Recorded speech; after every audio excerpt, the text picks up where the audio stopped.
اس میں کم ہے تو ہمیں تو پانی چاہیے. صحیح. پنجاب، ہریانہ، مقبوضہ جموں اور کشمیر میں جتنی بھی ایگریکلچر پرپسز کے لیے. اچھا یہاں پہ اب معاملہ کچھ یہ ہے کہ ویسٹرن ریورز میں بھی نہ دیکھیے ایکسکلوسیو رائٹس پاکستان کے نہیں ہیں. ہمیں صرف آپ کہہ لیجئے کہ 80% رائٹس ہیں. 133 135 ملین ایکر فیٹ ہمیں ملنا چاہیے ہر سال، جو کہ ابھی تک مل رہا ہے. ابھی تک بھارت کے پاس وہ انفراسٹرکچر نہیں ہے کہ پاکستان کا پانی روک سکے. ابھی بھارت صرف یہی کر سکتا ہے کہ ہمیں جو ڈیٹا پرووائڈ کرتا ہے، ایڈوانس فلڈز کے نوٹسز وغیرہ دیتا تھا، وہ اب نہیں دے رہا. اور جو پاور پروجیکٹس ہمیں وہ مطلع کرتا تھا، انفارم کرتا تھا، وہ بھی نہیں کر رہا.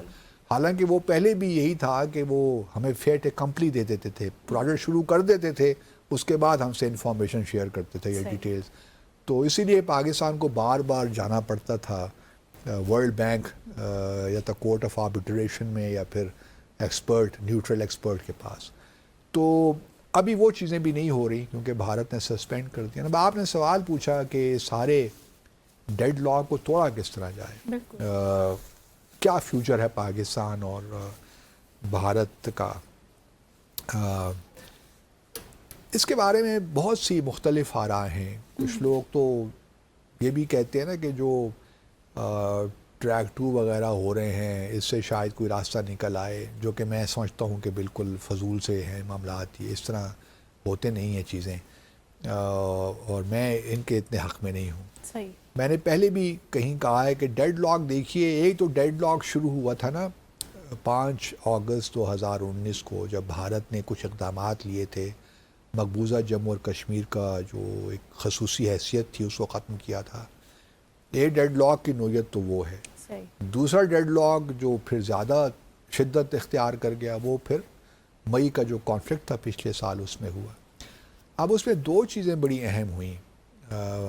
ایک طرف سے بھارت کی جانب سے انڈس واٹر ٹریٹی کو سسپینڈ کیا گیا، جس کے بارے میں پاکستان نے بڑے واضح طور پہ کہہ دیا ہے کہ اگر ہمارا پانی کم ہوا تو پاکستان بڑا برا ریئیکٹ کرے گا، کیونکہ ہماری یہ ریڈ لائن ہے. اور ہونی بھی چاہیے. پاکستان پہلے ہی ایک جو ہمارے واٹر کرائسس ہے وہ بڑا سیریس ہے، لیکن ہماری توجہ اس طرف جاتی نہیں ہے. ہم لوگ پتہ نہیں کیا کر رہے ہیں اپنے ملک کے ساتھ. نہ ہم جو بارش کا پانی اس کو ان کے لیے ہم نے کوئی ریزروائرز بنائے ہیں، نہ ہم نے کوئی اچھے بڑے بڑے ڈیمز بنائے ہیں. اب کچھ کام ہو رہا ہے، چلیے دیر آیت درست آیت، کچھ تو کام شروع ہو.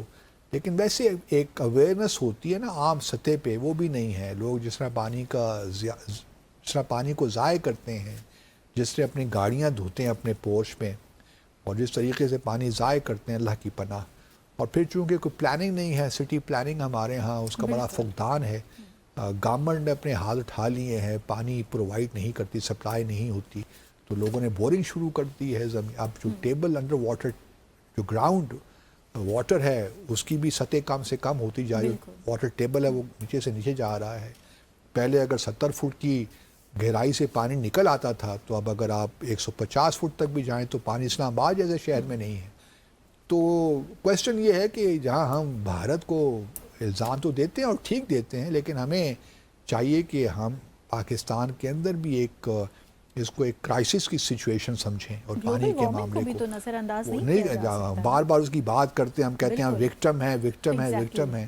تو وکٹم کو کچھ پھر اقدامات بھی لینے چاہیے نا. ایک شارٹ ٹو لانگ ٹرم ایک پورا پلان آف ایکشن ہونا چاہیے، جو کہ نظر ہمیں نہیں آتا. اب ڈیڈ لاک جس طرح میں نے پہلے کہا، 2 اس کے پوائنٹس ہیں نا. ایک تو 5 اگست 2019 اور دوسرا ہے 10 میں یا 7 میں، یا پہلگام کے واقعے کے بعد یہ سارے اقدامات ہوئے نا. بھارت نے جو کچھ کیا، اس کو سسپینڈ کیا پہلگام کے واقعے کے بعد.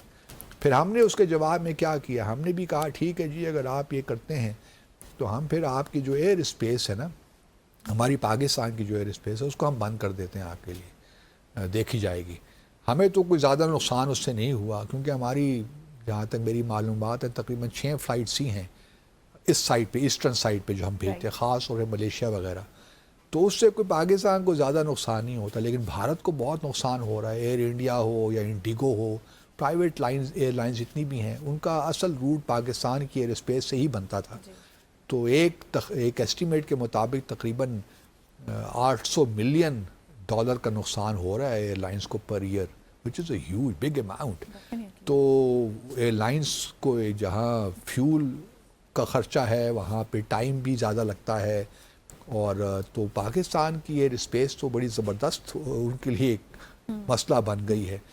اب دیکھیے ہو یہی سکتا ہے بیہائنڈ دا سینس کوئی بات چیت ہو رہی ہو تو یہ اقدامات لیے جائیں کہ جی ہم انڈس واٹر ٹریٹی کو واپس لاتے ہیں، اس پہ ہم اس کو بین سے نکال کر اس پہ ہم عمل درآمد کرتے ہیں، اور آپ ایئر اسپیس ہمارے لیے کھول دی. یہ 2 پوائنٹس ہیں جس پہ بریک تھرو ہو سکتا ہے میرے خیال میں، اگر بیہائنڈ دا سینس کوئی بات چیت ہو جائے تو.